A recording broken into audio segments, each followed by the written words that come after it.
Assalamualaikum warahmatullahi wabarakatuh.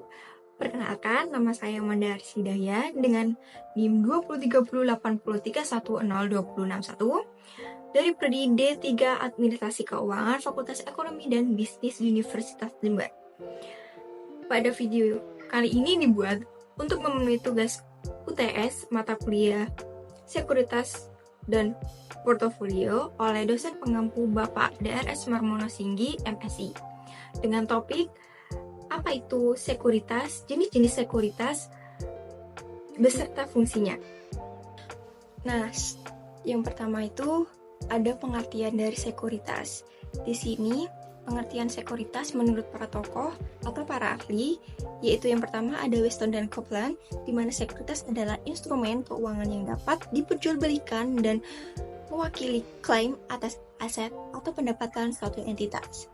Kemudian yang kedua ada Fisker dan Jordan, di mana sekuritas merupakan dokumen keuangan yang mencerminkan kepemilikan atau perjanjian utang yang dapat diperdagangkan di pasar keuangan.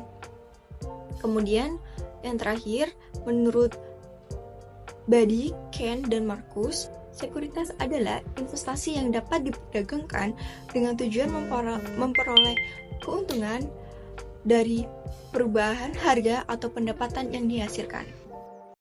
Fungsi sekuritas ini dibagi menjadi 4. Yang pertama ada sarana investasi.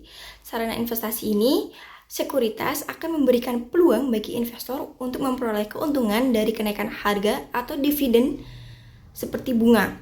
Contohnya membeli saham perusahaan di X dengan harga 1.000 per lembar, kemudian harganya naik menjadi 1.500, maka investor bisa menjualnya untuk mendapatkan keuntungan.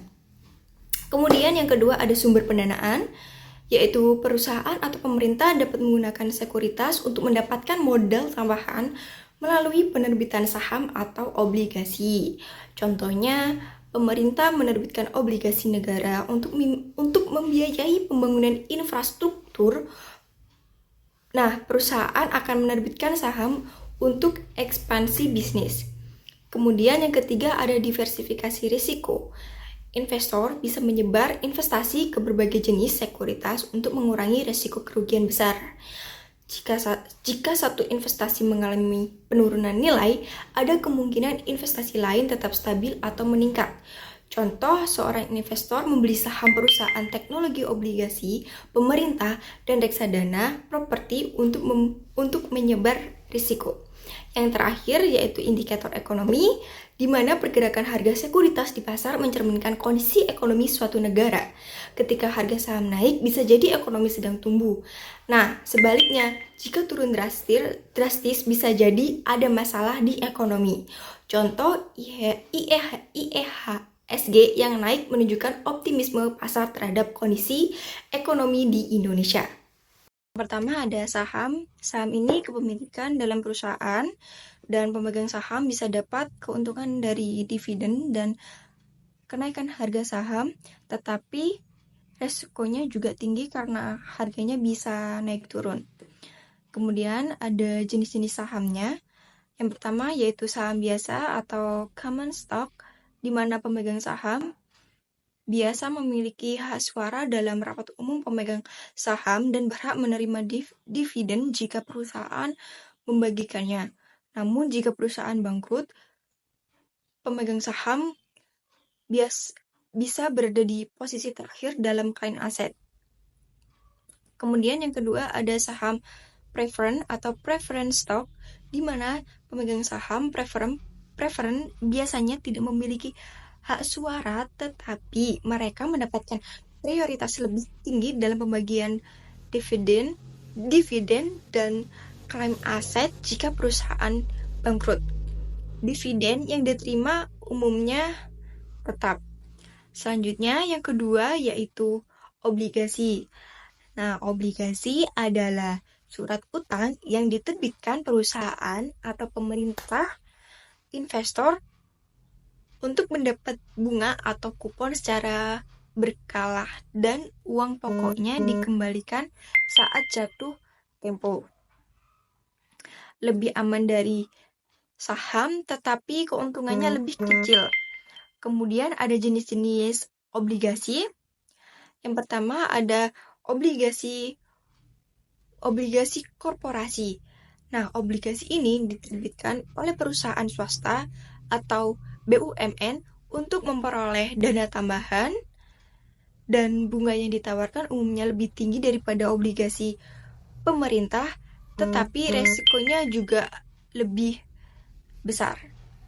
Selanjutnya ada obligasi retail. Nah, obligasi retail ini diterbitkan dalam nominal kecil sehingga dapat dibeli oleh investor individu. Biasanya diterbitkan oleh pemerintah dengan tujuan menarik partisipasi masyarakat dalam pembiayaan negara. Nah, selanjutnya ada yang ketiga, ada obligasi pemerintah, di mana obligasi ini diterbitkan oleh pemerintah pusat atau daerah untuk membiayai proyek publik seperti pembangunan infrastruktur. Biasanya dianggap paling aman karena dijamin negara. Contohnya obligasi negara retail. Yang keempat, ada obligasi konversi, di mana obligasi ini dapat diubah menjadi saham perusahaan penerbit pada waktu dan harga tertentu. Obligasi ini menarik bagi investor yang menginginkan potensi keuntungan dari kenaikan harga saham di masa depan. Nah, reksadana ini menurut OJK adalah wadah untuk menghimpun dana dari masyarakat yang dikelola oleh manajer investasi dalam berbagai instrumen keuangan seperti saham, obligasi, dan pasar uang. Jenis-jenis reksadana diantaranya ada reksadana pasar uang, reksadana pendapatan tetap, reksadana campuran, dan reksadana saham. Yang terakhir yaitu yang keempat adalah derivatif. Derivatif adalah instrumen keuangan yang nilainya berasal dari atau diturunkan dari aset lain seperti saham, obligasi, komoditas, atau indeks. Biasanya digunakan untuk hedging atau melindungi nilai dan spekulasi. Jenis-jenis derivatif yang pertama ada opsi saham atau stock option, di mana kontrak yang memberi hak bukan kewajiban kepada pemegangnya untuk membeli atau menjual aset dasar, biasanya saham pada harga tertentu dalam jangka waktu tertentu. Kemudian ada futures, di mana kontrak yang mengharuskan pembelian atau penjualan aset dasar pada harga tertentu dan tanggal tertentu di masa depan. Berbeda dengan opsi futures bersifat wajib bagi kedua belah pihak, futures banyak diperdagangkan di bursa berjangka dan sering digunakan untuk melindungi nilai atau spekulasi. Selanjutnya yang ketiga ada swap, yaitu perjanjian antara dua pihak untuk menukar aliran cash atau cash flow atau pembayaran berdasarkan aset dasar tertentu dalam jangka waktu tertentu juga. Nah, ketiga jenis derivatif ini digunakan untuk memanajemen resiko, spekulasi, dan arbitrase dalam pasar keuangan. Kesimpulannya adalah sekuritas merupakan instrumen keuangan yang dapat diperdagangkan seperti saham, obligasi, reksadana, dan derivatif. Sekuritas juga berfungsi untuk investasi yang membantu individu dan institusi mendapatkan keuntungan serta mendiversifikasi risiko. Sekuritas terbagi menjadi dua jenis utama, yaitu ekuitas dan utang atau obligasi. Pasar sekuritas juga penting untuk ekonomi karena menyediakan likuiditas dan membantu perusahaan mendapatkan dana. Namun, investasi dalam sekuritas juga memiliki resiko seperti fluktuasi harga. Itu tadi pemaparan materi tentang sekuritas oleh saya. Selebihnya, apabila ada salah kata, mohon maaf. Wassalamualaikum warahmatullahi wabarakatuh.